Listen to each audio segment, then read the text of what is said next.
Hello and welcome to episode 3, season 2, post-Adepticon musings with me and the gang here in Burlington, Ontario.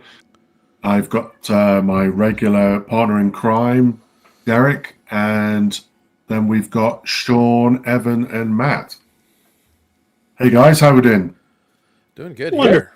Good. On this beautiful I was about to say post-apocalyptic day, but I meant to say post-ecliptic day. Post-apocalyptic day. Yep. Yeah. Did everybody get out and see it? Yep. Yes. Oh, yeah. Sit in the garden, have a glass of wine, and look up in the sky. It was fantastic. Yep. And the clouds broke just in time as well. It was just like, I was watching because out my study window, I can see the clouds and I could see the sun. It was like, is it as like blue sky? Go people, go, go, go. I had to go down to Spencer Smith. My wife wanted to make an event of it, so I was there with like a million other people.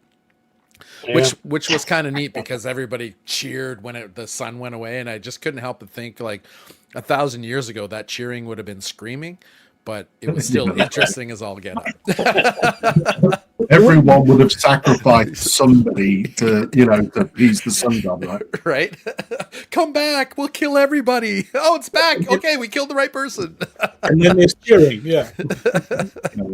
I saw some post on Facebook, the guy said he was going to buy a whole lot of blow-up dolls, fill them with helium, and release them in the apocalypse, like pretend it's the rapture. That would have been great. Cool. Well, listeners, so what have we got in the show this week? We've got the events calendar with Sean. We'll be doing an Adepticon review hosted by Evan. We've got Operation Claymore prepping, which is the doubles event we're running in Ontario. What are our hobby plans? And then what is going to be in episode 4? So I'll hand you over to Monsieur Sean, who will take you through the events. All right, we have some. We just had one. We last Sunday, a few days ago, was Brawl in the Hall that we were talking about. So that was the neat one that was recon, but that one's in the past now. I didn't get to. I looked around on Facebook for anything that pictures or anything. Didn't see anybody talking about it. Next up will be Kriegspiel. That's April 21st. That's also a Sunday. They're all Sundays. The only thing that's not on Sunday is the one we're throwing. That one's at Mecca there in St. Catharines, 1,000 points. Just generic reinforced platoon, 1,000 point. Starts at 9 with 2-hour rounds, so that one will be done early. It'll be done by like 4. Following up that will be Operation Claymore, April 27th. Now this one is ours. This one's at Tista in Hamilton. It's doubles, 1,400 points, 15 dice cap. So there's still some tickets left if you want to get a team together in time for this. If this goes out in time for that, which it probably will. So if you're hearing this and you didn't know about it, now you do. I think there's one team left. We've got 9 teams registered. So. But I'm the handy guy, so I can play against one of them teams if required. All Italians. All right. Next up will be the CTC in Ottawa. Actually, this is May. This is May, right? Yeah, 25, 26 in May. That's a 32-player, 2-day event. That's run by Paul Sanders, 1,000 points, 14 order dice. Juggernaut format. Missions are all the weird Juggernaut ones. They're alpha target, priority target, maximum attrition, cleanse, capture, and control ones. So that one's 55 for 2 days. So that's not too bad. That includes, I think, that includes 15 for just getting into the convention itself. There's a lot of other games at that convention too. Thought it'd be nice to take the train to that, but I'd love to go to that one. It's on my radar. See the museums and what have you. Still a ways away. Before that one, on Sunday, May 5th, is a Dogged Defense tournament. This is Over the Top Gaming, Rundle Park in Oshawa, run by Pat. Tickets for this one are only $22 for 3 games, $12.50. This one's interesting. It's $12.50, and you have a mandatory 9+ vehicle you have to take that you select outside of the generic selector. Oh, wow, that's cool. Yeah, their missions are Threaten Red Line, Key Positions, and Kitty Hawk Down, so that'd be a fun day. Running around your big tank. Last on our list right now is the Forest City Blitz, June 2nd. Game Chamber in London. Tickets are only $15. And that's another Sunday tournament, so both actions are made for Sundays by the looks of it. What date is that one, Sean? June 2nd. Ooh. Just shy. Road trip. Yeah. Well, it's Yep. just shy of your birthday, isn't it, Craig? Or does Yeah. that mean you can get away for it? right. Well, London's not that far. I wouldn't stay in London. Did I say that recorded? I know. I would drive there. I'd consider that. I'll think about that one. Yeah, for a one-day drive for sure. Yeah. Cool. Okay. Well, thank you very much. Appreciate that, Sean. Some good events. There's in Southern Ontario. Well, Southern Ontario is in from East, Central, and Southwest. We've started to see some bolt action tournaments increase, which is pretty good. That's awesome. So let's, without further ado, move on to the big piece, which was Adepticon 2024. I'm going to hand you over to Evan now. He's the hostess with the mostess. Oh, thank you. So, for those who don't know, living under a rock, wargamers, Adepticon is a very big gaming convention. They had more than 8,000 people attend this year, which is pretty good going. So I didn't go this year, but you four did. So tell me about your timing. When did you leave and when did you come back? Because the Adepticon runs for 5 days, for those who don't know. We left Wednesday morning at what? We were at your place, Craig? Or Sean was at my You were place actually, for 5. we left on just about on 5 schedule. o'clock. Yeah. Yeah. We were packing in the dark at 5:30, leaving wheels rolling from Craig's house. So Craig got Matt, and then Sean came to my place. We went to Craig's house. We all loaded up the truck, barely. I was going to say, barely, asterisk, Sean's display board. Which Yes. That was a big display board. unto itself. So there was 4 of us and a display board drove down to Adepticon, right? Hopefully Derek cuts a picture of that display board in later, because we left it behind. We had That to. We wasn't a barely got display back board. without the display board. That wasn't a display board. That was a display mountain. Yeah. That was the point. I was glad it wasn't Brokeback Mountain Journey. That was it. Wow. No, not in your room it wasn't. No. So did you stop over the same place we stopped at last year for lunch? The place with those weird chicken wings that look like they come from dinosaurs? Yeah, but there's a we stopped at the Dark Horse again, yeah, but there's a bit of a Controversy bad there. story about it, a controversial tale about it this time. Special tale, yeah. Yeah. So Matt stole a pint glass. I did not. Matt, That was not me. And That was, there was pint glasses left, and there was one that looked really nice, and I could see Matt eyeing it up. So I switched it out for him, and then we went. So Craig, being the awesome friend that he was, brought it to him outside. Yeah. Of the in the restaurant. car. Yeah. And then proceeded to go into the store next door where they sell their beer because they're a microbrewery, and they're all on the shelf for sale. And I looked at Craig and I'm like, yeah, might want to get that out before they see you, and then end up charging you anyway. Yeah, but the thing is, it all went round in there because karma's a bitch. Yep. I'm a bitch because the cleaning lady who cleaned our hotel room stole the glass back. So I think she was hired by Dark Horse Brewery to get their glass back. Yeah. So I don't have it. That seems almost. And now we can't go back for next year. Yeah, we're not allowed to do it. No, I'm going to go back and Matt's just going to take a bid off. I wasn't there, so I could. I can because it wasn't me. You didn't steal the glass. No, Yeah. so what I did, Evan, is that I actually took my glass and switched it with Matt's. And then I took what would have been Matt's glass. So it looked like it was Matt who took his glass. Yeah. If they fingerprinted the glass, Matt's was the one that didn't have any fingerprints left. Right. He's quite ingenious, this guy. He covered all the bases. come from the Isle of Thieves and Angry People. It's brilliant. What's vibe? Definitely watched some BBC documentaries around that, haven't you, Sherlock?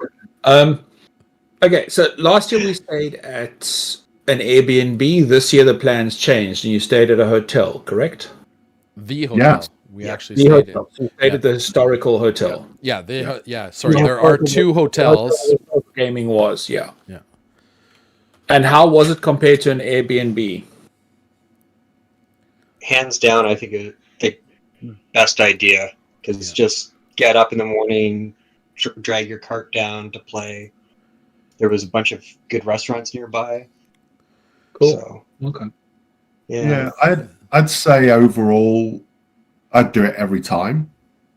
The only bit I didn't like about it that I did like about an Airbnb is that at the end of the day we would all come back and chill out together. Yeah. Right, and decompress. We didn't really do that in the hotel because you would, after the day or do whatever you do, you would come back and chill after dinner. But you'd be having beers, but you're in this huge lounge area, which was good. I mean, we met people and talked and nothing, but we didn't really decompress as a friends, just friends. As a friends group, kind of. Not like the Airbnb where we were watching videos. Sean was painting. And it wasn't like that. So, but it was nice to meet people and talk to people and chat and stuff like that. But yeah, and then you just went back to the room and slept. So, but I would choose the hotel every time overwards because it was just so convenient. Yeah, it'd be nice if we could They had the rooms that if they had like adjoining rooms, that would be awesome. But that's what I was going to say. I don't know if they have them there. Or even just side by side, so you could kind of, because we were on the same floor, but almost kitty corner to each other. So you kind of had to go to the like if you picture most hotels are square. We were on one corner and they were on the opposite diagonal. So it was kind of inconvenient. Even if they were on the same hallway, it would have been, or we were on the same hallway, it would have been better. Okay. The travel system was so good. I think it's going to get harder to get hotels. Yeah. Well, we booked before the block even opened, didn't you, Craig? Didn't you have those? Yes. Yeah. Booked before that, and then we would be able to cancel it if we got better options in the block, but we didn't get it. Although, right, this is crazy. Pat, who took your room, Evan, ended up paying the rate, not of what I'd set up, but the rate for the block. How did he do which that? Was about $60 cheaper a night. Oh, nice. Yeah. That's the one that was on the receipt that I got. It showed the rate for the block. And it was, and I was like, what? So I'm thinking next time we book, if we don't get in the block, but we do it as if that we could cancel it. So it's slightly more expensive. And when we check out, we'll see if that happens. Making sure you're wearing your Adepticon lanyard. I'm like, this isn't right. Like, we just are part of the block. What are you talking about? Yeah.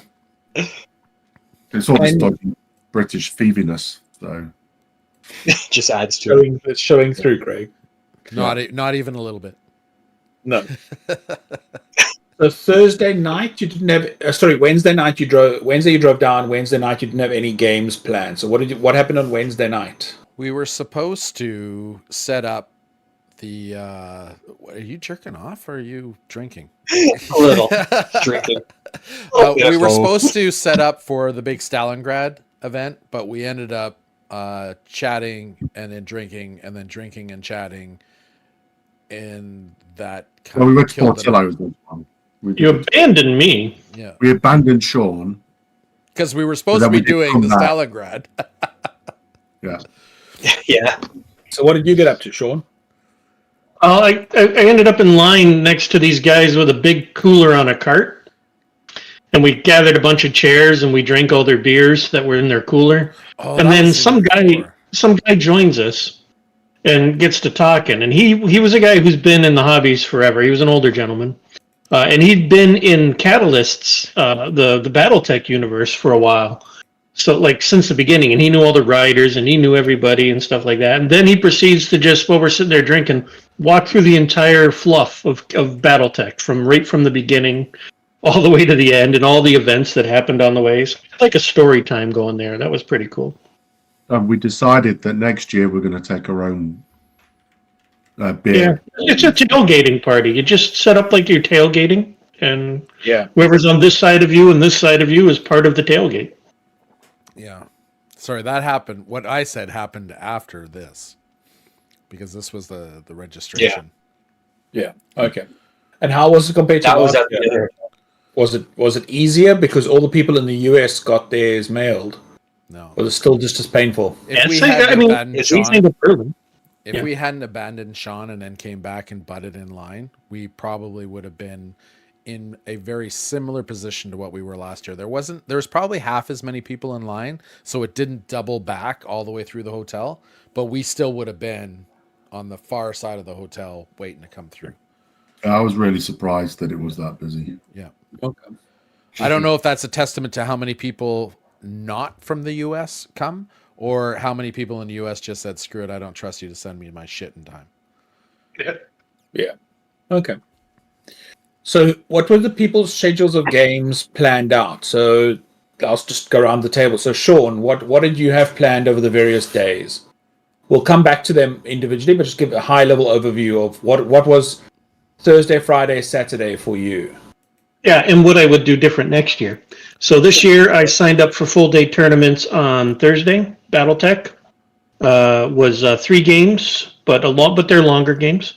Friday was teams with Derek there for Bolt Action. Again, a long day. We played for quite a bit. Saturday, 4 games of Shatterpoint. So 8 till 8. But boy, did they put on a good tournament. Holy crap. And then Sunday was a short game. It was only 4 hours. It turned out to be 3 hours of black powder. It was like a scenario game. It wasn't a tournament. Yeah. Craig, what was your schedule of games? Well, Matt and I we had the same schedule. Yeah. So That's so cute. I know we were partners. So Thursday, I'll cover Thursday, Friday, and then Matt, why don't you do Saturday, Sunday? So Thursday was Stalingrad, which was the North American grudge match between DiceHosers and Dice Dischargers. 214, I think it was, is the number. And so we played that. That was 8 until 4, and then 4 onwards till 10 was Combat Patrol for Bolt Action. So it was like 14 hours of Bolt Action. Did you dream that night that you were playing Bolt Action? I kept waking up and I was just moving like my hands like that and put my hands in a bag. But turns out it was between Derek's legs. Yes. And then we had... It was a long reach, but he got there. It was a long reach, but I managed to get out my dice. And then the next day was doubles. Matt and I played doubles, Bolt Action again. Okay. Matt, you want to do those? Yeah. So Saturday we played Blood Red Skies, hosted by Lead Pursuit. I always want to say Lead Pursuit. I don't know why. Lead Pursuit, great guys. Yeah. After that was kind of a short day. Yeah. It was the 3-game tournament, but it was a bit shorter. So leading up to Adepticon, we started talking about Saga, and we knew someone was going to be in that tournament, so we stopped by and checked that out. Fell in love, and I think all of us are planning on a couple different armies or various armies and that, and maybe playing next year. Then Sunday. We headed over to the we headed over to the booths, checked out the stores and that. The main vendor hall. The vendor hall. Talked to a couple guys from Warlord there that Craig and Derek have been creating a relationship with, and yeah, it was fun. Derek, what was your? After that, it was we gathered Sean up and headed home a bit earlier. So mine was pretty much the same. Sean was really the one that was completely different. But Wednesday night, we ended up drinking and not setting up the Stalingrad battle, which made for a long Thursday, 14 hours of bolt action. Because we played the Stalingrad in the morning and then combat patrol. Thursday was doubles with Sean. Friday was doubles with Sean. Saturday was I bailed out of the singles and I went and did Saga. Andrew, who ran or who used to run, he stepped down now. The combat patrol and doubles hooked me up with a friend of his, Cole, to play as doubles because Cole's partner disappeared. So I played double Saga for the first time. And then Sunday we did the vendor hall and talked to Peter and talked to Jay. And yeah, so that's a quick overview of what went on. Cool. Okay. So how did you find the large Stalingrad game? How did you enjoy playing? How many points per side was it? I think it was 4,000 points. 4,000, you said. Yeah. It was supposed to be 4,000 points, but it was supposed to be 4,000 points. Kyle doesn't know this yet, so he'll find out when he listens to this. But there was part of the army that was accidentally hidden on the bottom of my cart underneath a folder, I think it was. Yeah. And a jacket. And so we were missing like about 500 points of Soviets. Yeah. Like I was just pulled it out as we're nearly finishing the game, and I'm like, what is the what is the real rule on reserves? Outflank. Yeah. So even with those missing, we still won. even with those missing, Yeah. sorry, Canada even with the missing models, it felt like we were basically had a bag full of Soviets that we just dumped on the table. So for Yeah. this 4,000 It was points, we've said it before, but I don't know. What we did was we put the number, like the enemy platoons, all 4,000 points worth of platoons and all 3,500 points of our platoons, all those dice went into a bag. So there were just two colors in the bag. And then we drew like red for Soviets, green for the Germans, because those are the dice that we had the most of. We just used our DiceHoser dice. So once you drew the red or the green, you went to your team bag and then pulled was there 4 players per side? So you pull a dice out of there, and then one of those people would activate their platoon. And while they were doing that, whoever was, because we had this, we tried to pick up the pace a little bit. So while they were doing that, whoever was drawing dice from the big bag would kind of grab the next one. And, once you were stuck into your activation, they would pass that dice off to whatever team was going next so they could start their next platoon. Yeah, So trying to speed it up. just to speed it up, but not to give anybody an advantage of while they're thinking what they wanted to do, they could see who was going next. It was like, okay, you're doing your activation, you're starting to move models. Here's the next dice, get it on deck, get it going. So that speeded it up the process a little bit, but it still made for a very long game. Especially with the rest of the combat patrol tournament afterwards. That's How many turns do you think you got through? We got 4, didn't we? 4 turns, I think. Yeah. Okay. Yeah. Yeah, I'm pretty sure it's pretty 4 turns. Yeah, for that size of game, it's pretty good going. I mean, it was impressive to look at, right? Yeah. Dave did a phenomenal job on the table. The Stalingrad table was fantastic, and to see all those soldiers and tanks on the table was just awesome. Like it was. He sold those tables too. Yep. He did sell those tables, yeah. So it was good. Like it was the table and everything was great. Yeah. Like us, he didn't want to bring it home. Yeah. Well, we took the award home for him, so he didn't. Yeah, and Dave did a phenomenal job. We'll have to get a picture up right about here, if I remember. Craig, if you can take a picture of that trophy so that we can get it up. I think there is one kicking around, but if you could get one, that would be awesome. Because as you're looking, if you're watching on YouTube, if you're not, I'll describe it to you. It is a German helmet sitting on a base, basically, and it's got a little metal plaque on it saying first 2023 type thing. We're supposed to bring it down next year for our next event because we're going to make this a yearly Dice Chargers 214, which is our Dice Chargers, which is supposed to be which is supposed to be dischargers because 214 is the American term for your honorable discharge. So for anybody that didn't know that, so I'm going to say it here right now because I know Dave's going to be listening to this. Dave, I'm not making it next year. I'm really sorry. So these guys will be going down, and I will be staying home because it'll be my son's birthday on the Saturday, and I just can't get out of it. When it's during the week, I could, but not this time. So that'll be going back down, and they're going to try to take it back from us. And this time we have to pick what we want so that they get to pick the army. Because we picked the Soviets, and it really surprised Dave. He expected us to take the Germans, but we didn't, and it threw him for a bit of a loop. And I don't think we picked the Soviets out of anything other than we knew we had a couple armies that if we didn't get painted, we had them to lean on, and there wasn't as many German armies that we had to lean on up here. Yeah. No, I don't know. I can't remember why we went with Soviets. Yeah, it was just...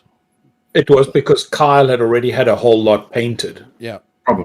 Yeah. Which was on the tray at the bottom. And then Pat's are like kind of joined us late, and he has a bunch of Soviets, so he managed to save us a bunch of painting too. So that was it was pretty awesome.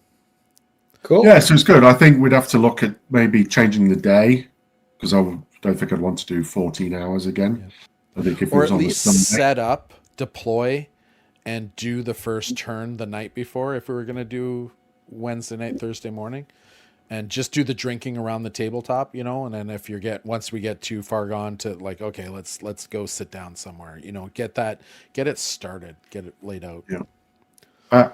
I'm actually also thinking whether we want to have as many troops as we have.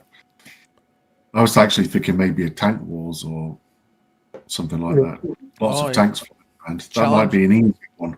Challenge them to the new Achtung Panzer. Maybe try that out. Just have 3-4 tanks each, and that might be a fun game that doesn't go on all day. Yeah. And it's different from everything else. And we'd only have to paint 3-4 tanks each, and you could embellish them as well. Yeah. Like you could really go to town on doing them up and playing around in sandbags and logs and stuff. Are we going to do 1:12 scale and have little radar control ones? Yeah, there you go. I was thinking that too. I know you were. Yeah. Combat Patrols. That was on Thursday evening. So how did you find that? That's a totally different format to what we're used to playing. So, Matt, you want to describe to people what it is? Yeah, so it's 450 points. Max 8 dice.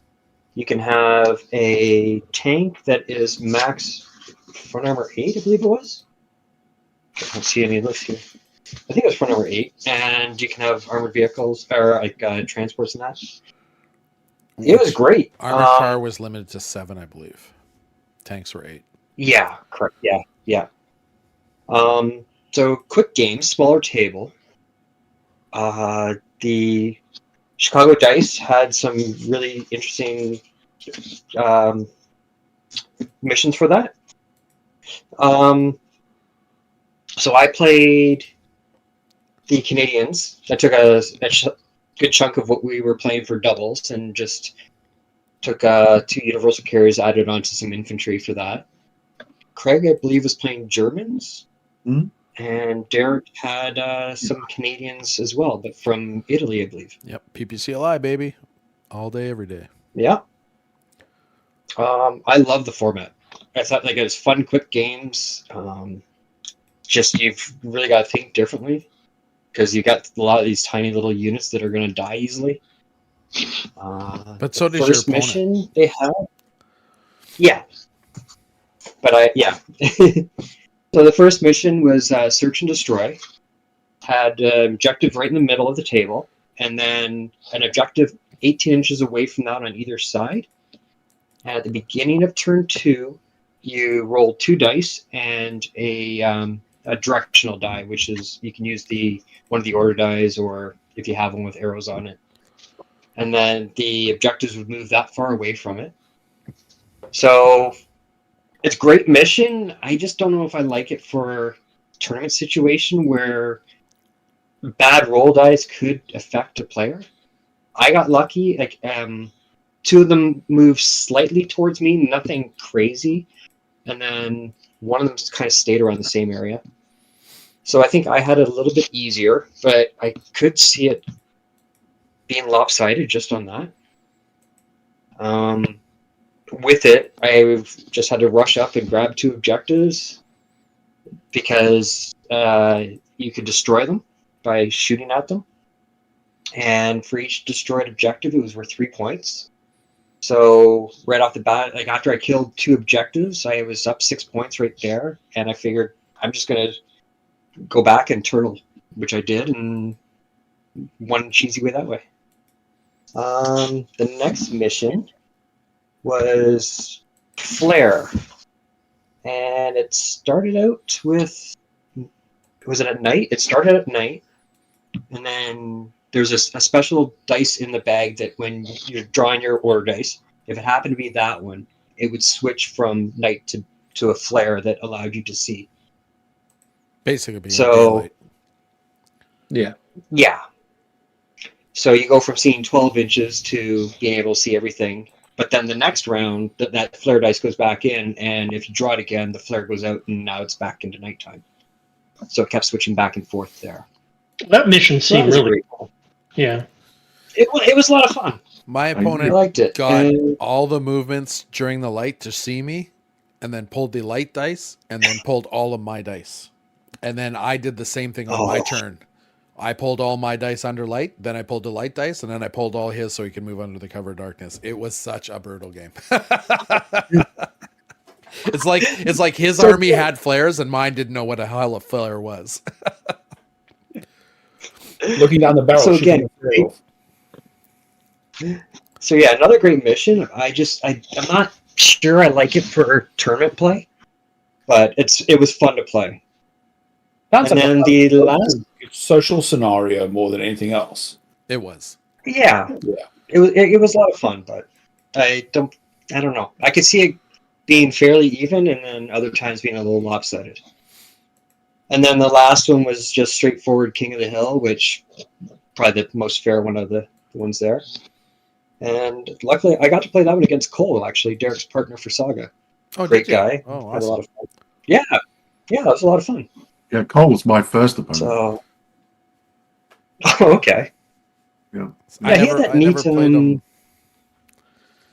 No. Okay. Yeah, he had a nice American Rangers landing on D-Day. Yeah. They were nice models as well. Was it Yeah. Trenchworks? Those ones? They were really nice. Yes, it was, yeah. And I'm trying to remember his landing craft. I can't remember if he had the Imperial Eagle from Games Workshop on that or not. No, that was a different guy. That was was it? Okay. Yeah. Oh, okay. Yeah, that was kind of neat. Well, that 450 is my new favorite format for Bolt Action. 458 dice. Yeah. I think even Sean might like that one. I will We'll have to try them and see. I'd like to run a one-day tournament with 450, 4 games, 450 points. I think that'd be quite fun. It changes the dynamic of the game. Different game. Like it is, yeah. I was telling everybody down this, so I'll tell you, Evan, because I never got a chance to tell you.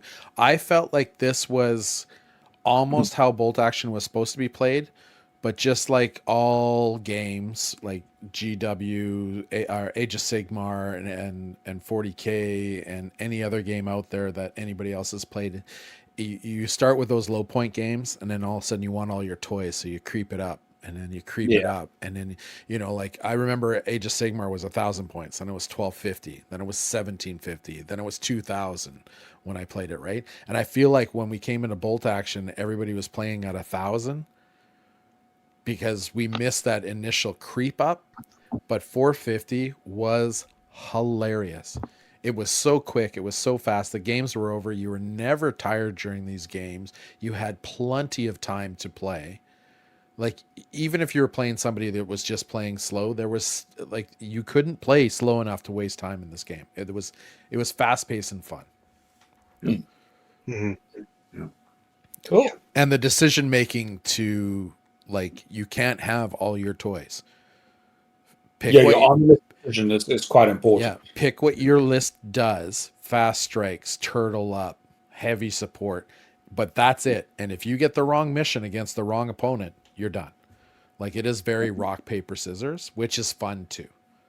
Like you can't make a real all That's comers right. list. I'm kind of curious to see like a few more tournaments and start to see if you kind of see a lot of the same lists, or if you will see that variety. I hope you see some variety, but I felt like every list I made going into this, whether it be German or Canadian or Polish, whatever it was I made, I tend to make the same thing. It's like a small tank here, armored cars, and then after talking to you guys is when I actually ditched one tank and went with a recce, Bren carrier, and a transport, which I just stuck the HQ in so that it always had machine guns. And then just prayed I didn't go up against anything with any tank. So. Which Yeah. But it does preclude at that level. It does preclude a lot of the special armies. Like, well, Gurkhas weren't allowed, but I don't even know if you'd want to play Gurkhas because they would have been so cost inefficient. Well, I mean they're not, but for special service force, airborne, you really when you start getting into that 14, 15, 16 points a man, you really start to limit your list. Yeah, you want the safety in numbers more than anything else. Well, even if you're playing with 5-man platoons, you're not getting as many platoons, veteran, tough fighters, all the toys as you would like a regular unit that's just going to run across the board and put down, throw out pins. But it was an 8 dice max as well, right? Yeah. So it's not like it could all go all horde. Yeah. Right. So. Okay. And Sean, you played BattleTech, you said, on Thursday. Yeah, that was put on by Catalyst on Thursday. It was pretty good. The boys at Catalyst, they don't put on as good a tournament as the fans did the following day. I found the fan tournament last year was a little better organized and run and better missions. But they still did a great job. I mean, they love the game. Everybody there had a good time. So it was still fun. But right at the same time as that was a doubles tournament going on right beside me. And that looked like even more fun. So, and at the same time, they're running a grinder every day where you sit down for a couple hours and you play a mech. And if it blows up, you go grab a bigger mech. And then you play that. And if it blows up, you go grab a bigger mech. And you see how big of a mech you can get by the end of the game kind of thing. That looks like a lot of fun. That sounds like a lot of fun. Yeah. It sounds like it should be the opposite. You start with your biggest mech and you work your way down as you get shit blown off you. Nope. Yeah, you should end up with like this little scout mech with like you've got like a claw and maybe one Gatling gun kind of thing. And you start with the Atlas and you end with the Locust. Oh, and it's a free for all. It's every man for himself, and there's multiple players on the table. Oh, cool. That's why you get more powerful. I saw the photos on Facebook of the guys who did that. Their organization of the mechs that he had was amazing. Like he had like a tray of red mechs and yellow mechs and purple mechs. So he had each one set out. It was very, very well done. So, and Craig, how did you find Combat Patrol? Just to finish off Thursday. Yeah, I loved it. Loved it. My favorite event of the entire week. Like, I just thought it was such a good format. It was so much fun, even though I had a miserable part. No, that's tomorrow. And then, again, bolt action players, lots of fun. I had 3 great games. I agree with Matt that the scenarios weren't exactly balanced. And so if I was a tournament type of tournament going, but if I was really into it, I could see that it's not that balance, but I actually really enjoyed the scenarios. They were a lot of fun. My favorite one was the flare one. I just thought it was such a cool. Yeah. Waited to pull out the dice and go, it's gone dark right now, so we could do this and stuff. So it was good. I enjoyed it. So it was good. And Cool. Drinking as well, so it's always good. Yeah. Then Friday was the big one. That was the bolt action doubles. So we'll start with Team Derek and Sean. How was that? And what list did you play? Oh, does Sean remember that day? That's why I said Derek. Special Service Force. With Derek. Sean played first Special Service Forces, and he played them. How do I say? Balls to the wall. No fucks given. I'm going that way. I don't know how other many ways I can say that he just had a tip measure that moved only 6 inches, and he moved everybody 6 inches every turn towards the enemy. They did some amazing things. Yeah. And the weird thing, the weirdly wacky, wonderful thing about it was it fucking worked. Like, I'm playing all cagey, trying not to get my recce vehicles destroyed, and I'm losing dice. Like, half my dice are gone every game, and he's got all of his dice all game, every game. It was... I lost one in that first game, I think. That first game... Okay, so the first game we played, they went on to win the whole event. There was a bit of controversy with one of their moves that I called them on, and Sean was on their side, but I was like, fucking rules are the rules. The first scenario I wasn't a fan of. It was a scenario that was basically, I guess, fluff. It was your artillery is bombarding their side of the board with a marching fire, but it's coming back towards you, so it's forcing them out, or their artillery fire is firing behind them and correcting over them to the front. So on turn one, anything within 6 inches of the deployment of the board edge was destroyed, and I ended up lifting not one, not two, but 3 units off of the board, which was quite a shame, because the board we were on, there was a row of row housing, and that was our only cover before it was an open field. It was literally Stalingrad.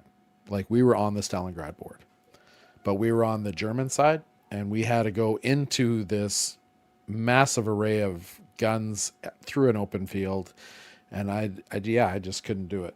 So I lifted 3 guys. He deliberately parked his Pioneers in a vehicle behind one of the Romanian tanks. I can't remember which one it was, but he was looking for the heavy cover that tank would give. But when he went to move it, he went to drive around. He put the Pioneers down, which Sean's like, I would let you get them out and run, and I would have totally allowed that too. But he went to turn the vehicle to move it, but he was like parked up, like he had the side of the vehicle fully on the edge of the building, and the front of the vehicle fully behind or within a half inch of the back of the vehicle in front of him. So in bolt action, you're supposed to pivot from the center. So there's no way for him to pivot that vehicle without him running into the tank in front of him. But he just kind of picked it up, turned it to the side, and pivoted it at 45. Which is why I was going to let him swap dice, because it was a thing he couldn't have done. Yeah, and I was totally okay with that. But I also knew at this point in the game there was no way we were winning. Oh, that's true. There was no way we were. And the 2 dice that he was losing was in no way going to impact the game. It wasn't going to bring us closer to a draw. It wasn't going to get. It was literally just, hey, this is a rule. And these are the only 2 dice we're probably going to kill all fucking game until Sean decided he wanted to go all murder hands, tough for special service fighters, and actually got a couple other ones. To get across. Yeah. When I finally got there, I was killing everything. Yeah. So it was a fun game. This is the same guy that I played, or one of the same guys that I played last year in the singles with my Finns. So I knew he was a great opponent. I have no qualms about it. He was amazing. And like I said, I knew he was an amazing player, and I knew this wasn't going to be anything. So I was just like, you're going to lose that truck. If you want the Pioneers, get them out. They're not going to do anything this game. It doesn't matter. But I wasn't a big fan of that scenario either. That was a definite. I didn't bring my list. Who did we play next, Sean? Do you remember? You wrote it all down. Yeah, we won that game. The next game, yes. Yeah, we won that game. We were playing, I want to say, on the desert team. Did we play 2 desert games? Because if it was the third game we played on the desert.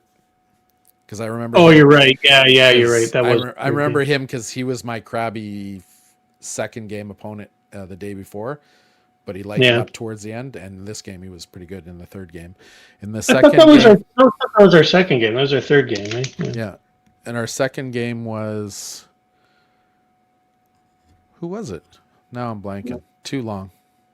Yeah, I did write it down, but it was the father and son, the Italians. They were playing the Italians. Italians. Oh, yeah, that's right. The father and son. We were playing on the Italian board. There was a father and son. They were probably much the age. The father was probably our age, and the son was, I want to say, probably in 15 to 18 range. They were great. They were really good. They brought an Italian list. I think there were Italians as well, like Italian American, as they like to say. We had fun. It was a bit of a bloodbath because they were I think they were newer or they weren't very strong players. So it was a bit of a bloodbath that way. But yeah, Sean did what Sean does. He just marched across the board. The only thing he paid attention to was where the sniper was. And when they made that first sniper measurement, he's like, okay, I am never going past this point of the board. And he, like a fucking scientist, literally arced around what he thought 36 inches was. And he kept out of 36 inches the whole time. It was hilarious. And he was dropping guys all over the place and yelling at me because I wasn't doing anything. But I got all these. They had 8+ tanks. But even if you got on the side of them, they're still 8+. They're 8+ all around. And I've got these little freaking light anti-tank guns. There's nothing I could really do to them. So it was fun. But it was a fun game. We managed to pull that one out of our butts.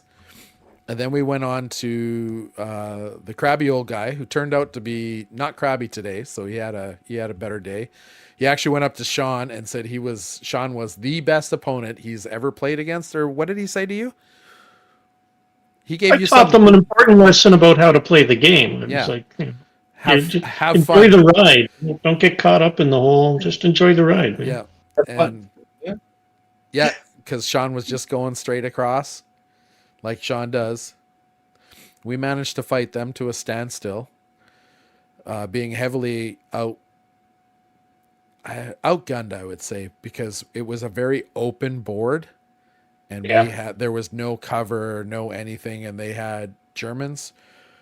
They had about 3 or 4 machine guns. So they had the extra dice. They had a couple of Pumas, a couple of Panzer IVs. So we were really outgunned because the only tanks on the board were mine. And they just popped them easy enough. But that was a better game. That was a better game I had with him that day than it was the day before. You're welcome. Awesome. Yep. I will let you take credit for that. And the third scenario was, which was the third scenario? That was where it was just the 3 objectives, right? Yeah, it was just the 3 objectives. There was the center objective and then right and left. And the second game was basically kill. Okay. So yeah, that was it. It was a pretty good game. I just realised, Derek and Sean, that one of you's pinky and the other one's the brain. One of you's got maniacal plans that thinks about what's going to need to be done and never works, and the other one comes up and just does crazy stuff and it works out. Yeah, I would fucking completely call him Pinky. The next time we have koozies printed, that's Sean's new name. Nicknames have just changed. Yeah. So Matt and Craig, you guys teamed up for doubles. We did. Yep. Yeah. So what forces did you play? Well, we went with a Diep force. We knew going into it that it was not going to be competitive at all, and we were going completely on theme. And we had a good time. Like, it was actually did better than we thought it was going to do. I don't think we won any games, but No. was it? Did we lose any, or was it all 3 draw? No. We Well, lost the first. we drew lost the the first second. one. It was close. We were winning the first one, and it's that firestorm scenario that the game. If we knew one how was to measure, coming in. Yeah. And we made a mistake on our measurement. So our list had 3 Churchills and then loads of Canadian infantry. And so you had to be, by a certain turn, you had to be over 12 inches away from the table edge. And we were just about half an inch in. So we had to lift 4 units. And we were dominating the game up to that point. And if we'd have been 1 inch more in, I think there's a good chance we'd have won that game. I think so. So it was just unfortunate. You can blame the fact that we're a metric country versus imperial Yeah, measurements. absolutely. Yeah. No, I was just stupid. No, my Churchill got lifted as well. I made a mistake. So it was a good first game. I think we end up playing somebody. They came pretty high up. They were second or third. Tyler, or no, round 1 was Joe and Chris. Yeah. And I think they were near the top of at the end of the day, they were top. I think they podiumed, I think. no. I don't see them on there. Oh, they were 8th. There you go. No. So Yeah. top 10. We were top 10. Top 10. What second game was Son and Father won?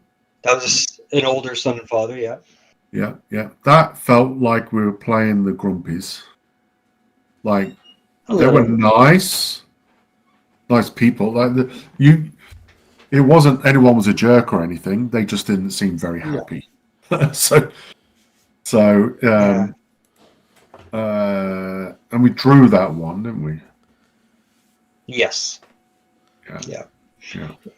Yeah, like they were nice. I just felt like anytime you did something or you said a certain rule, I felt like they were kind of looking at you like, really? But yeah. other than that, they were nice. And the dad didn't like if he didn't roll very well. But it would be like, okay, I've got to make this shot. I've got 1 shot. I need a 6, followed by a 6, followed by a 6, followed by a 6. I've got to do this. And they'd roll a 1, and you'd be like, well, the chances of you rolling what you wanted is pretty low anyway. So why are you upset by not rolling? So we was going, but it was a good game. Enjoyed it. It was very. That ended up being a draw. I think they managed to pull it again. I think we were winning that one, and then they got a good round, and they managed to pull back and draw it in the end. So in our third game, Sean's our doubles opponent, the guy that was playing across from Sean, did that. He needed a 6 to hit. He damaged with a 6. Or no, he needed 7, so he rolled a 6, followed it with a 6, then hit a 6 again, and then hit a 6 again to get the exceptional and take the NCO off the table. Veteran NCO off the table, long range, in cover, without a sniper. Just did it. That was a great shot, man. Yeah. And then the other thing that Sean was telling everybody all day long, and me repeatedly, was never fear a one-shot weapon. Famous last words. If they need a 6, they need a 6. And then I just wanted Kevin to walk in and drop a freaking mortar round on his helmet. Sorry, I interrupt. Carry on with you. Every year I write down all these names so I can give these guys credit that I played with, and every year I managed to lose the list of names. So I apologize to all my opponents. You guys were great. Game 3. Do you remember who we were at game 3? We had. I do have it here somewhere. game 3. Oh, sorry, round 2 was Stephen and Ron. That was the That father was son. German and Italians, I believe. No, sorry. The second round was British, and then third round was Eastern Front Germans, played by Matt, and Japanese, played by Tyler. We kept calling them terrorists in the building there. That's right. Yeah. That was a good. That was wasn't that the one, the mission where, that's it. Scenario 3 was you had to, on turns 2, 3, and 5, I think you had to put a unit down or in ambush Yes. by the end of the round. Yep. If you hadn't done it, then your opponent got to choose which unit of yours to put down. Yeah. They either had to be on ambush or down.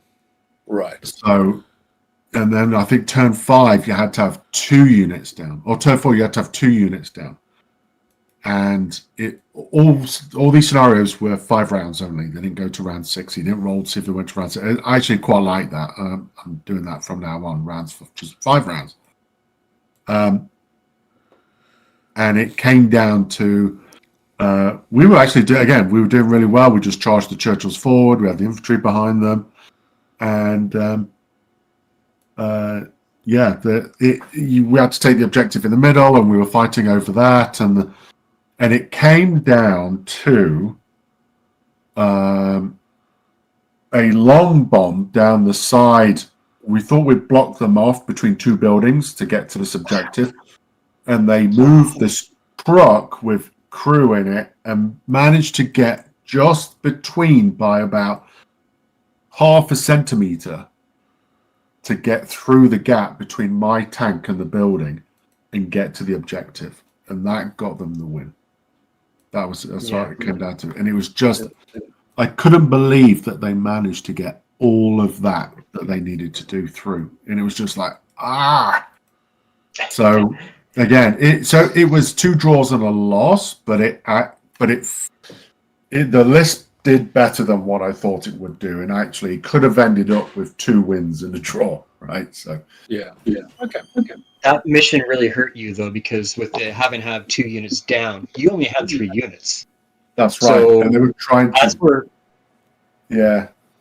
and they were trying to get me to raise the ambush. So because if I used the ambush, I was no longer down, and I was fighting, then they could choose someone to go down. So it was just like, okay, I can't do that. And it was a good table. It was like an airfield with a big plane in the middle. Cool. Yeah. And so, Craig, you're kind of like our resident tournament organizer. So if you were running something like doubles in bolt action for Adepticon, because I mean that thing's known all over Northern America as being like the premium doubles tournament. How do you think it was run, and what would you do to improve it, if anything? The tournament itself. Because I remember from last year when I was there. So before I hand you the mic, we were so impressed with having the projector on the wall with the timing and the table seating. That was amazing concept. Yeah. How would you take it up a notch? They did bring in Best Coast Pairing, the app, for Combat Patrol, and I think for the doubles. So it was something to help you prep for the next round, which was good. They didn't use it for anything else, but that was good. To be honest, I don't think there's much I could add to it. It's really well run. The tables are generally on the beautiful side, and even the mediocre tables are good. So I think generally the pack is fantastic. It's exactly how you need it. You go from, games are in reverse. You put in your scores. There's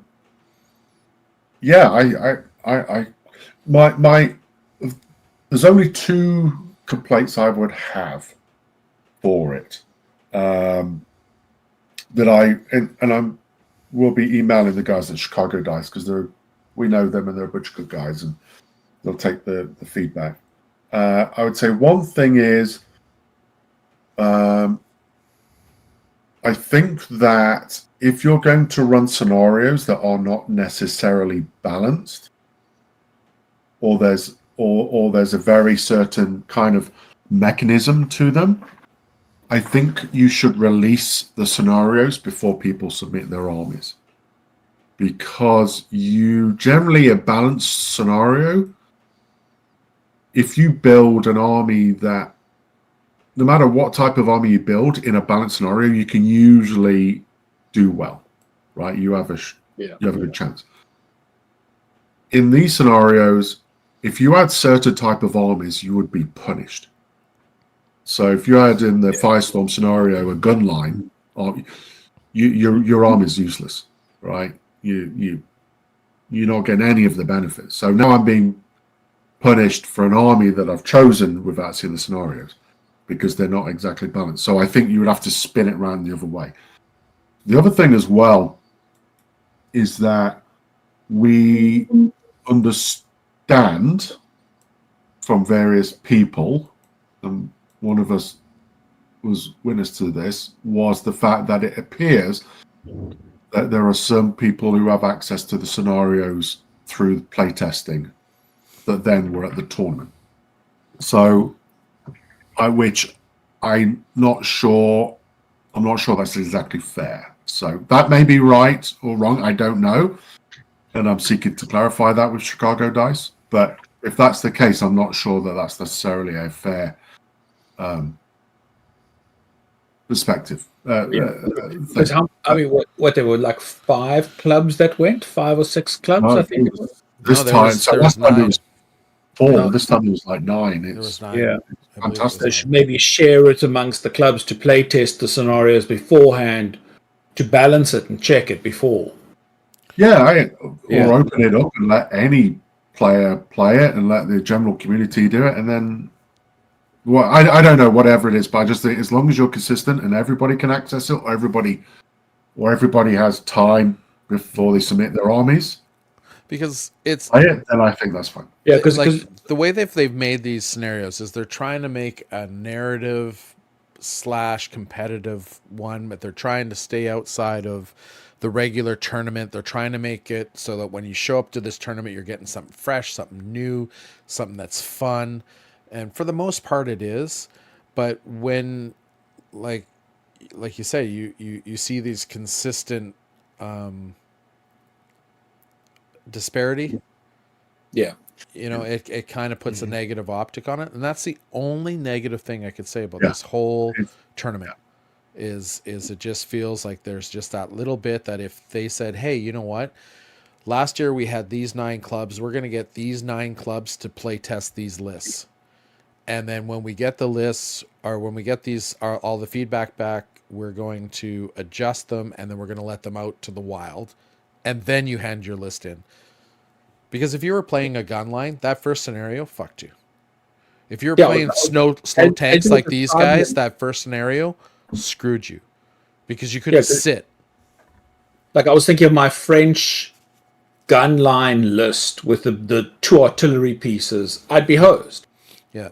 The last scenario where you had to have 1 unit down every turn on turn 3, 4, and then 2 down on turn 5.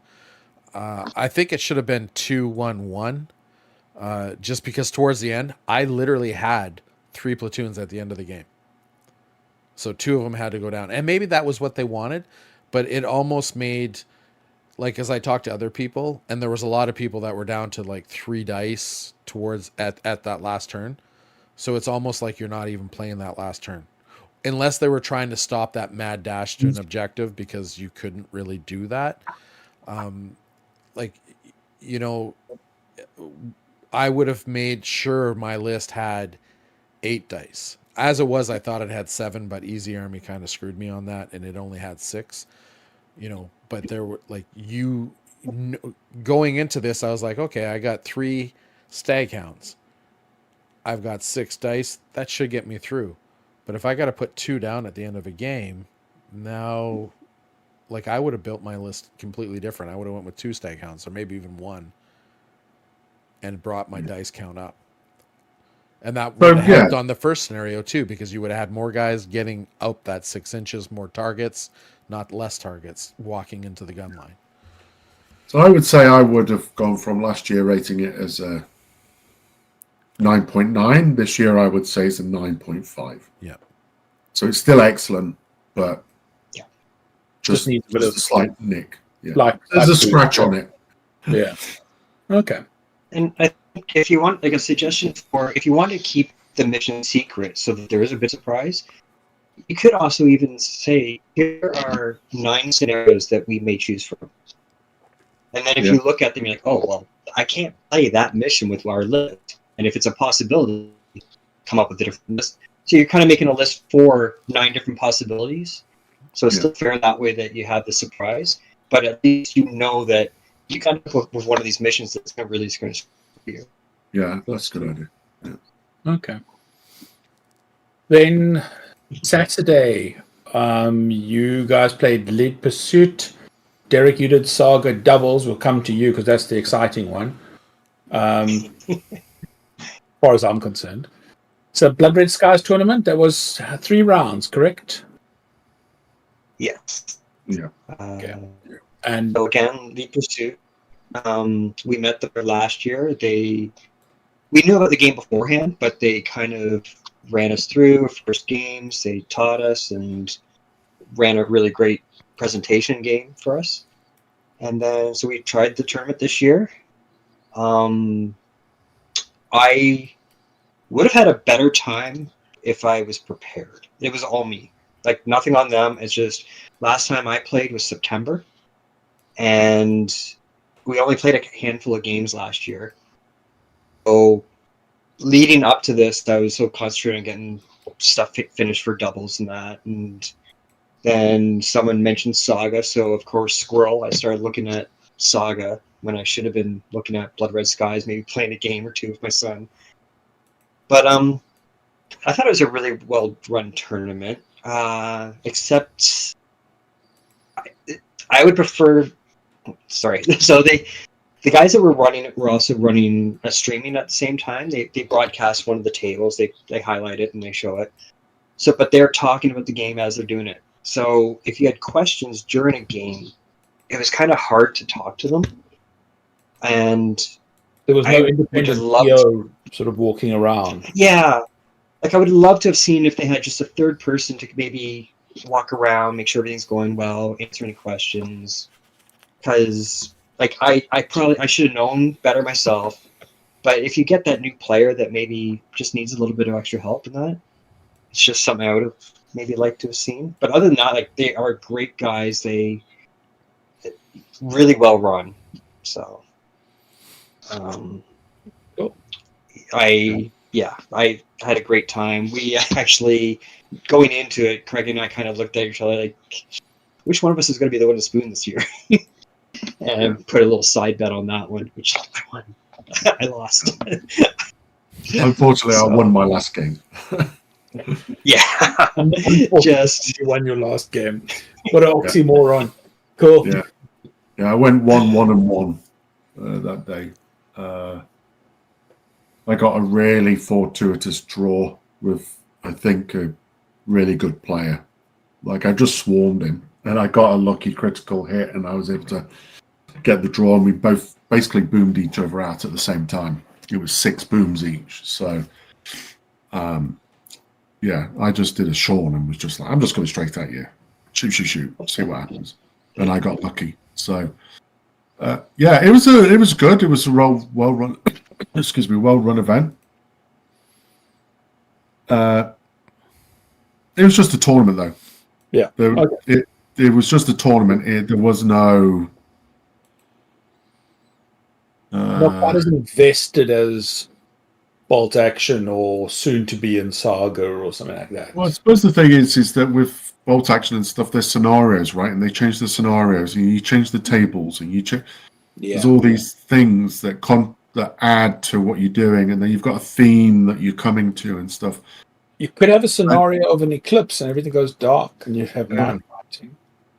So it was very balanced. It was, Yep. I would say, felt very methodical and very.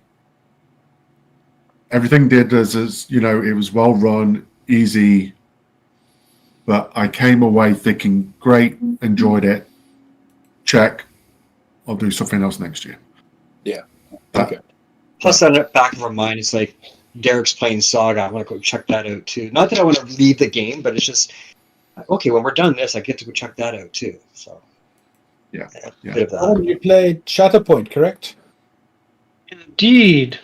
And how was No, that? that's a game where you don't just run forward and hope for the best. That's actually it's a really great. It's one of the best designed games I've played in a long time for balance and strategy and back and forth, and just because the way it's designed is you don't really pick up your toys, you just get to keep playing with them.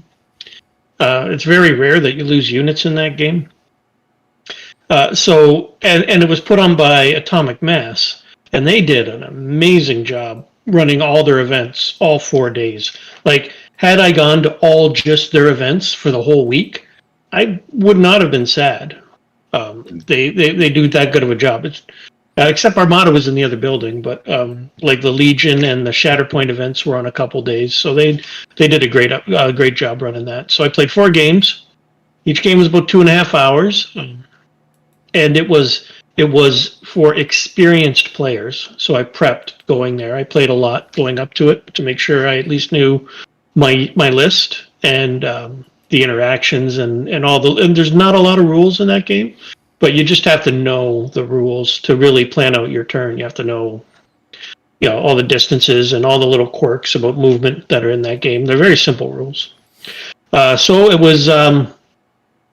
You brought 4 squads, and you had to play each squad at least once. So that was not hard, because you could have you could bring 2 good squads, play the first pair, then the second pair, and then pick which pair you wanted for the last 2 rounds. Or you could bring different things to mix and match. So I brought mostly the witches with a lot of Mandalorians, so that was fun, and I had the bounty hunters. And the tables were great. Everything looked amazing. Everything was tightly run, and the staff helping out they had like a team, making sure every table was running smoothly. And if there was any question, they were on top of it in a minute, getting it handled. And so they had the prize table for this tournament, which was immense. And then every time you played a game. Or sometimes if they would walk by, they'd hand you an extra chit worth a few points, and then you'd have all these chits at the end of the game, and you bring that to this other place where it's all this merchandise, all these special dice, special cards, special mats, special this and that, and you cash in your chits for more free stuff. So the more Atomic Mass games you played that weekend, the more you'd get at that other table as well. Oh, that's cool. Well, that's one way to entice. Yeah. Yeah, well, they just did a bang up job on running it. It was one of the best probably the best run I was at all weekend. How many people were in it? That one was 60. Wow. So it wasn't, it's not one of the larger events there, but all their stuff that were running were just, they were all highly attended. They had a lower number. They had to increase it. They had to add more tables because they just had such high demand. Probably such a big wait list, yeah. Yep. Okay. Cool. Derek, Saga doubles. It was fun. Not going to lie. I'd never played a game of Saga. I painted up my little 4-point Yom Vikings probably kind of half-heartedly. I wasn't sure I was going to play, so I wasn't putting a lot of effort into it. I wasn't putting a lot of time into it. I shouldn't say a lot of effort. I wasn't putting a lot of time.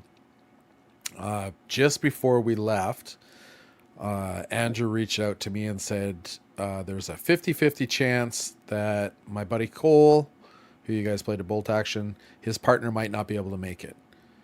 Do you mind playing with him? He doesn't know what he's doing. I'm like, does he mind playing with me? I'm painting my army tomorrow. Like, I've never played either. So that was kind of like my response to him. I was a little hesitant because, I mean, for the most part, when you go to these events, everybody's just there for a good time or fun time. Knowing that he hadn't really played before, I was hoping that he was going to have that attitude and not want to be a tryhard. And you know, so happy that he wasn't. And he looked at me right out of the gate and said, "I don't know what I'm doing. I'm just here for fun. I hope that's what you're doing." I'm like, perfect. I got mead. Let's get drunk. And that's how we started. So our first game ever, and that includes both of us, was against the guys that eventually went on to win the tournament. This is becoming an Adepticon fucking theme for me. My first round of a bolt action doubles, they went on to win. My first round of saga doubles, they went on to win. It was a father and son team again. This time that went on to win. It was Doug and Shay Dunn, who may or may not listen to this because they're out of actually London, Ontario, so they're not that far from us. I like to think that we helped them win because we basically got tabled. So their massacre points were like our entire army. And we were both playing no levies, so there was lots of massacre points for us because I think I'm still not 100% sure on the game, but because they were a lot of Hearthguard and warriors, they're worth more points than just little putzes. They put in a special rule in this game that you don't get as many points for kills if you shoot them rather than mano a mano, as it were. So we played those guys. They were great. We told them sitting down, we're like we're not bullshitting you. We're not trying to like fake you out by telling you we're new players. Like, we are literally, this is our first game. We're going to screw up. We're not trying to cheat. Just let us know if we're doing something wrong. They were amazing. They walked us through while slapping us silly, which was great because you're at a tournament. And if you're at a tournament and you're learning how to play, you can't expect that they're going to treat you the same as like a club night where you're the new player and they're going to let you have your first game. Like you can't have that. But they weren't cutthroat about it either, which was amazing. So they made us like their foot on the gas, just not like foot to the floor kind of thing. Yeah. There was a little bit of feather in the gas as they taught us things.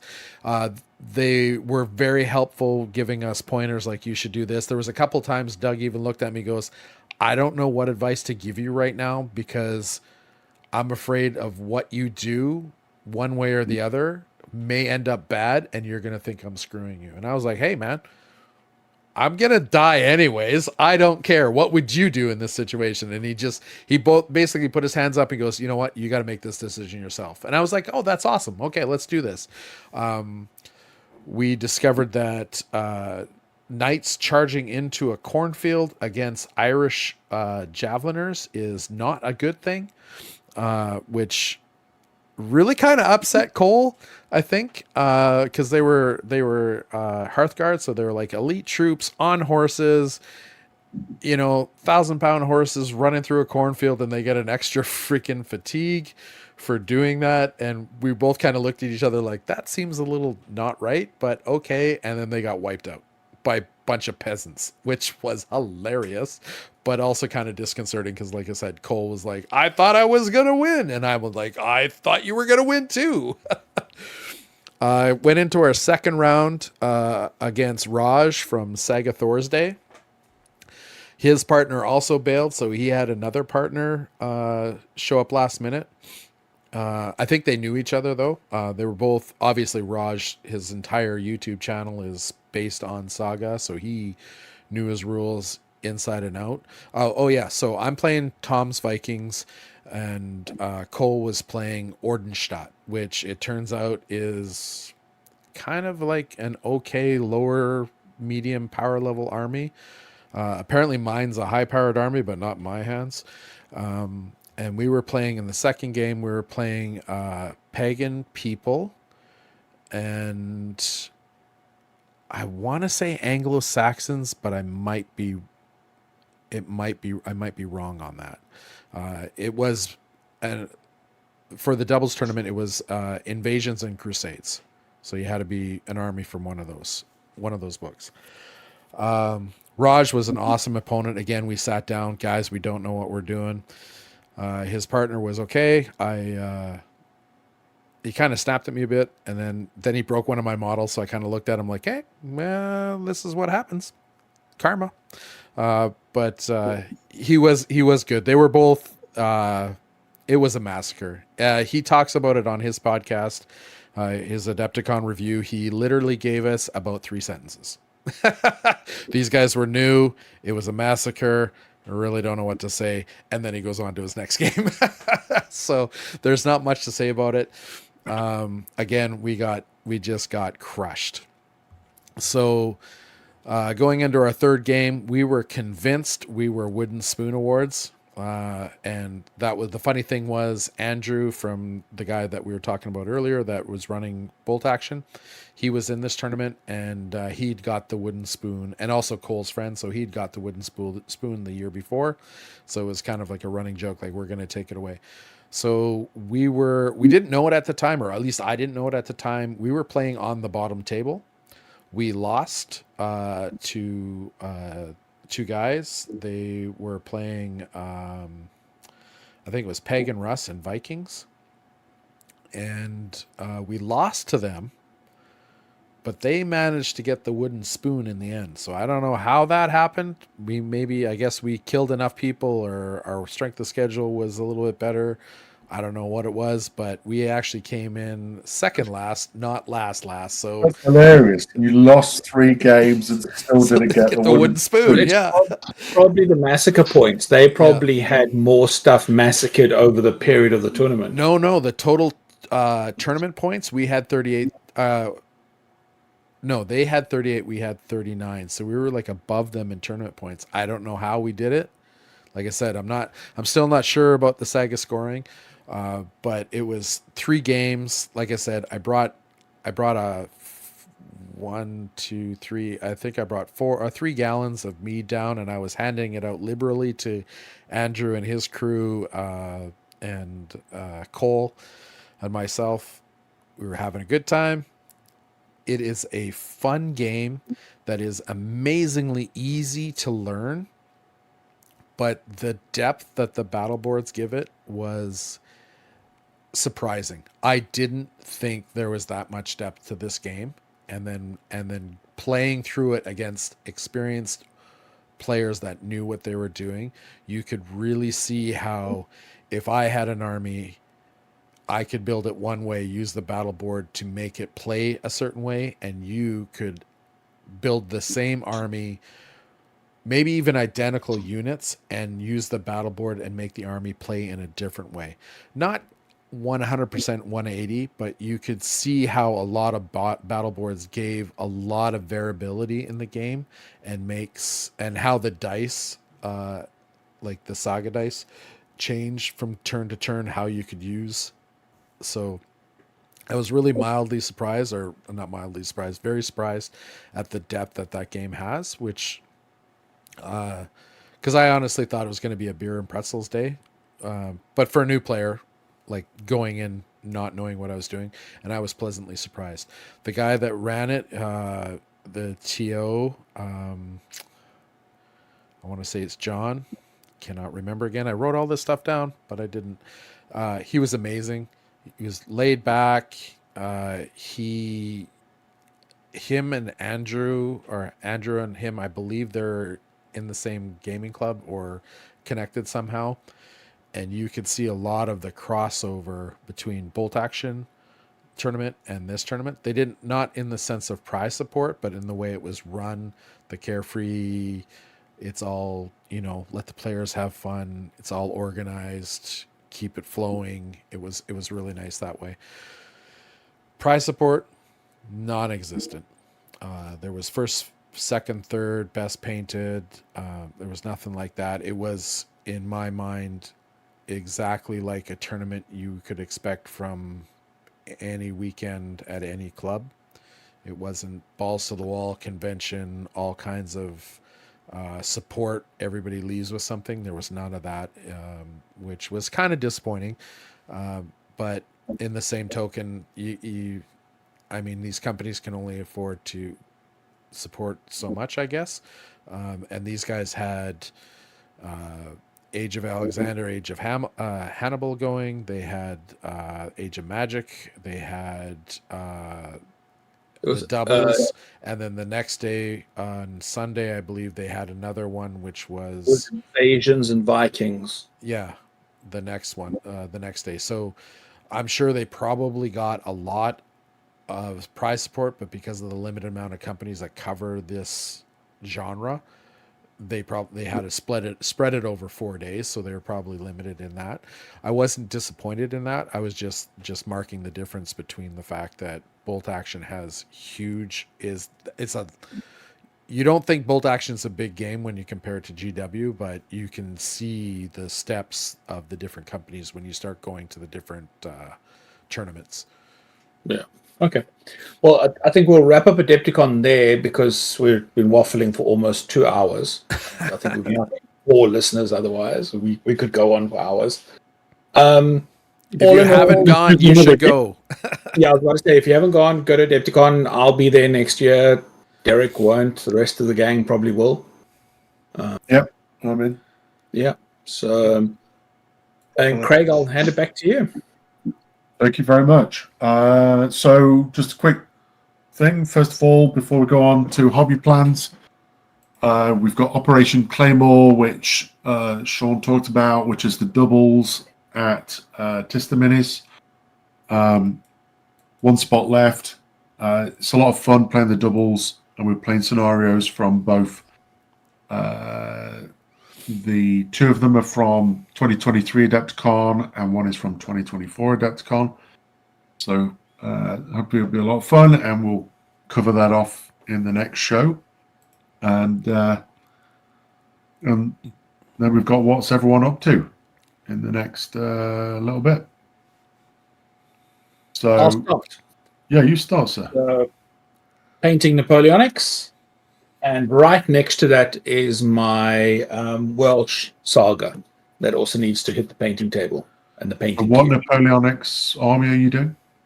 I'm going to do the Dutch, but there isn't actually the figures of it, so I'm using the French sprues, and I'm just going to paint the Dutch Jaeger, or I'm trying to decide between Dutch or Nassau. Probably go Nassau just because I like the uniform colors more. Okay. Yeah. Cool. Matt, what are you up to? Actually, just got to finish off a few things for our doubles tournament. For my army, my son's army is finally built. It's been like pulling teeth with him, but he's not. He loves gaming. He doesn't like the hobby part of it. So, right. Sorry, guys, it's not going to be painted. It'll be primed, but it's going to be his second. No, hopefully we're going to have a second game before then, so it'll be his third game. But he loves gaming, so we're getting together. Picks it up sorry, we're getting together for that as well, are we not? Exactly, that's what I mean. So your game against you and your son will be his second game. So, cool. But yeah, he seems to pick up the games pretty good. So that'll be. I think he'll eventually, if he sticks with it, he'll be. Well, it doesn't say much, but he'll be better than me. So I might have to team up with him in the sense that I'll paint the stuff and he plays it, and I'll just sit and watch, drink beers. The question is he luckier than you? As Napoleon says, I prefer my generals to be lucky. How could he not be? How could he not be? Yeah, in the games that we play, I think so. Yeah. Yeah. So you've got your doubles to finish off, and then anything else. And I kind of had Napoleonics in the background because I was so excited about Saga, but then you guys started posting stuff the other day, which I pushed Saga aside and pulled out all the Napoleonics again. So I'll be working on. So easy. It's so easy with you, Matt. Sorry? It's so easy with you to lead you down a path. So I'll be working on some Highlanders, 2 units of Highlanders, some Scots Greys. So that'll be like the British force that I'll be working on for that. And after that, hopefully get back to Saga. Just got a couple ideas there I want to get working on. Sean? Well, I am also painting Black Powder Napoleonics. I did play it at Adepticon on the Sunday, but nobody wanted to hear about that. So I'm looking forward to playing it with you guys. Right down to painting these little. Did you know that you're the tournament organizer for the big club game in June? You're the rules meister. I have played the most games in the last year. That is true. Yeah. Just getting around to painting the boots right now, so it's good. I've been painting a bunch of Blood Bowl figures as well for the guys I play with in the falls. We're doing Dungeon Bowl, but I hope to get the whole division done I've got one division that's almost done now, and then maybe I'll start a second division, just to have a lot. Maybe I'll get onto some horses or something yet. I just have trouble just going through the boots right now. That's all, because they're so tiny. But there was a place in Virginia at the James River. It was one of the early actions of Simcoe, and they actually did an attack just to get boots. That's what painting all these boots reminds me of. There was a Prussian. Oh, what was There was poison in his teeth. Yeah. Yep, that's poison tea. Just from licking the brush. Those frogs. Yeah, there was a Prussian there who was in charge of the Continental Army there. It's what's that place called? The Forks? Something Forks there. Forkhead or something. Anyways, the Queen's Rangers didn't even have any boots anymore because they'd been fighting so hard. They'd worn out all their equipment. So they knew this guy was guarding a bunch of supplies. So they went charging in there, no boots at all. But they made such a freaking sight coming in with no boots that the guy just gave up and ran away, and they got all the equipment. So that was nice. So you could paint, I suppose, if we were doing the American Revolution, you could paint a unit of Queen's Rangers without any boots. But we're not. We're doing Napoleonics, which, maybe one day we will do it. And are you using contrast paints on your boots?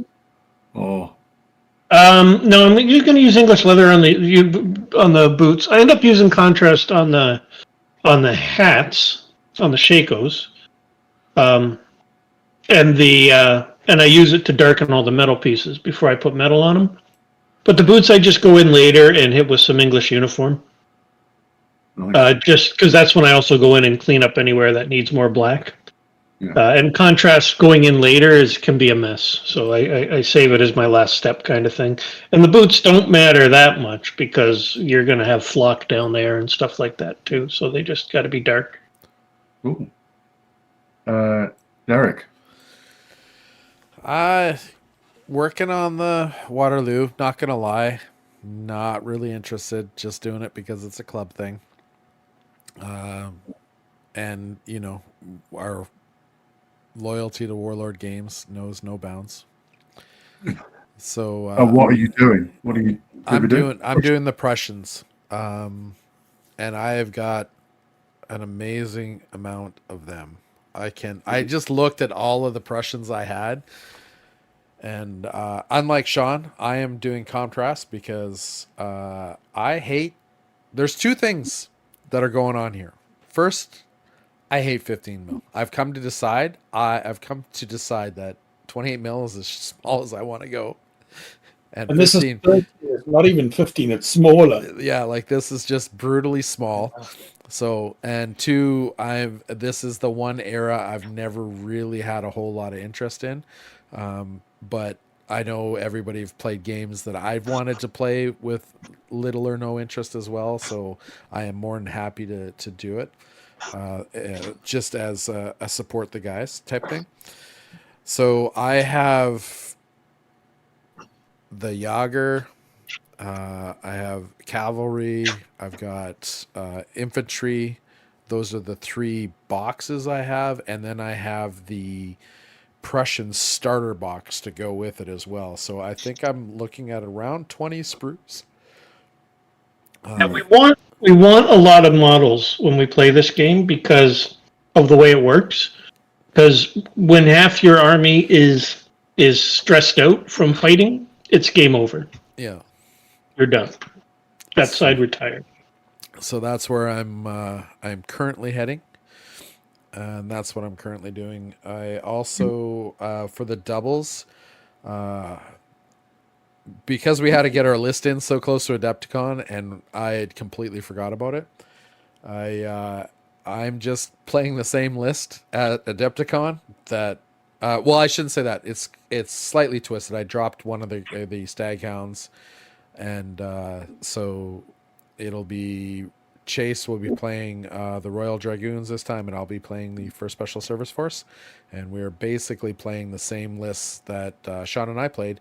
And I'm going to endeavor to play it with 0 fucks given, just like Sean did. And that will either really work because I have Sean's luck, or it won't. Well, no. And my son will get completely upset with me that I threw every game. Because you have nothing to pin with. You have nothing to, you have no artillery. You have no anything. You have no vehicles. You've got a couple bazookas, but you've got to get forward with that army. Yep. So I'm going to run across. The army doesn't die. Oh, we lost you. Yeah, we lost you. Sean, you've got muted. You muted yourself, thankfully. In my opinion, your opponent just gets blown off the table. Yeah, it's too late. You've already gone past the point. Yeah, it should be like this. It should be like we should be doing that. It should be over there. So yeah, so we will be fully painted, and that's just because I already have all the models fully painted. Right. Cool. Cool. I'll be painting my British Napoleonics, which kind of leads us into our outro. We're going to be over the next 3 episodes touching on Waterloo, and we're hoping, fingers crossed, we might even be able to bring you a couple of videos of some of our games as we progress through how does this game work, to maybe even in June, July time, a really cool mega battle. So we'll see how that goes, and but I'm looking forward to it. And then at some point, we'll say do Saga.